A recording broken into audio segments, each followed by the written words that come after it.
Good morning, everybody. It is Monday. Happy Monday. And I have a puppy with a squeak toy behind me, but he is occupied, so we're just gonna go with the little squeaks. Today, we are talking all about your frenemy. I'm not talking those people that are like, sometimes they're your friends, sometimes they're not. I'm talking about your ego, okay? And if you follow me on Instagram, I did a reel about this last week, and I can't remember if I did it in here or not, but there is your soul self, and then there is your ego self, okay? And so your soul self is like love and unity and peace and contentedness. And hi, Dossie.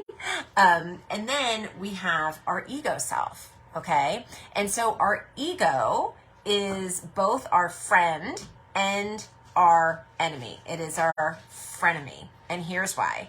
When we are babies and when we are little, up until about 7 or 8, we are in our subconscious mind 100% of the time.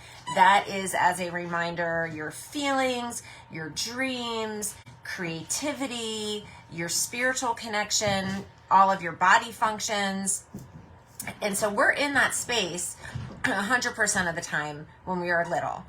And the subconscious is a sponge, okay? And especially for us empaths and deep feelers out there, we are sponging everything. It's kind of like those, like, and after a while, it's like kind of like a dirty sponge that's in your sink that you're like, okay, it's time to get a new one, all right?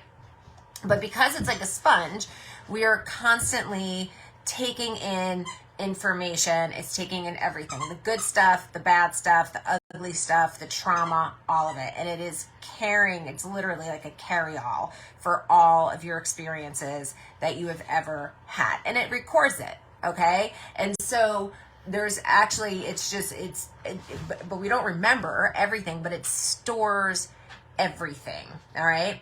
And so when you're about 7 or 8 years old, your ego mind starts to develop, and then it's like, I don't want to take in all of this stuff, okay? Especially if there's trauma and negative life experiences. You start to go, oh, wait a second, that doesn't feel good.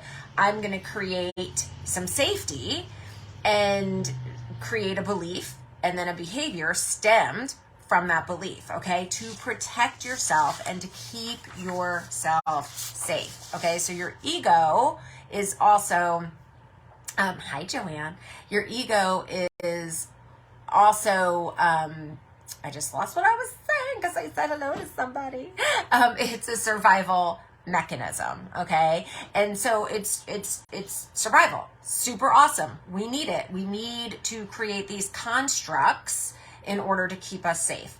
And they do until they don't, and they turn on you, okay? And hence, which is why I call the ego a frenemy, all right? Because it was once your friend to help you out of a traumatic or hard life experience, and then it starts to turn on you, and then all of a sudden it's no longer working for you, and you're like, well, wait a second, I did this all my life, whether you're conscious of it or not, right?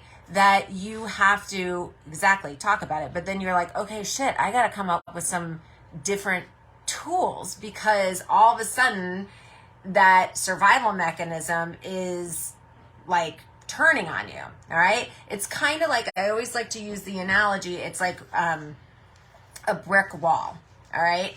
And so each ego piece or each behavior is like putting another brick in the wall, okay? And it's keeping you safe, it's keeping you safe, it's keeping you safe. And then all of a sudden, you're like, shit, now I'm like behind this brick wall and I can't get out of it. And I feel stuck and I feel trapped. And no matter how much I try to do the same thing over and over again and expect a different result, which is essentially the definition of crazy, right? You feel like you're trapped behind all of these ego defense mechanisms, right? Exactly, Dossie, you're trapped. And so you wake up one day and you're like, how did I get behind this wall? right? And so that wall of ego has basically imprisoned you. And so the goal is not to just obliterate this entire wall, but to take a piece, right? Like we want to do this softly and we want to do this like gently, right? So we're going, all right, let's look at this wall. Not wall. Let's look at this brick, right? And so this brick is like, okay, well, I definitely don't need this brick anymore. Let me get rid of it, right? And we're going to like toss it to the side. And then we look at another brick. Well, what about this brick / behavior, right? Well, I'm not really ready to get rid of. Okay, let's put it back in the wall. And so the goal is not, again, to obliterate and blow up the whole wall, but to create a kind of like a little low, like stone wall that you might see, like, I don't know, someplace in England. That's just what the imagery that comes to me. So you could like sit on the wall, you could see the horizon behind, like in front of you, you could see the flowers, you could see a field, like whatever, right? So you could hop over the wall if you want to, and you could retreat back safely on the other side of the wall, right? And so you have some flexibility there, so you're not imprisoned by your ego. And then when you feel like you're in a fight, flight, or freeze or fawn mode, and you're just like, uh-oh, you could get back behind the wall and you could take care of yourself, and you could, it's okay. Like, we're human. We're all going to have defense mechanisms, right? Like, I don't think we're ever going to not have them, but it's about being able to manage them and soften them and not be imprisoned by them. So I would love to hear from you, and thanks for that. I know I like that analogy. It's just like I see the image in my head, and then I'm like, oh, here we go. And we need these defenses because we're human, and if we just walk around completely in our subconscious mind, it's not healthy. Like, it's not healthy, and you're completely vulnerable, right? And so it's about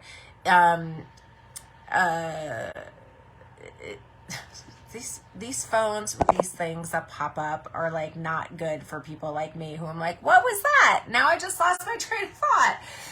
But we have to be able to like gently soften our ego so that we could let our soul self through. And that is the goal. And so is your ego your friend or your enemy, or a little bit of both? And it's okay if it's a little bit of both, but we want to be able to heal the parts that need to be healed so that we could soften it and we could get in touch with our soul self just a little bit more and a little bit more easily. So that's what I wanted to share with you all today. I'm actually going to be part of a summit for like spiritual entrepreneurs. I don't know exactly when it's going to go live, but I'll definitely let you guys know about it. But I'm doing the interview in about 20 minutes, and it's all about, guess what? Boundaries. So I am going to go prep for that a little bit, and I will see you on the flip side. Thanks for joining. And if you watch this on a replay, #replay, so that we could get more eyeballs on these teachings. Okay, and I'm going to take my puppy out to go to the bathroom also. Okay, mwah. Love you. Bye.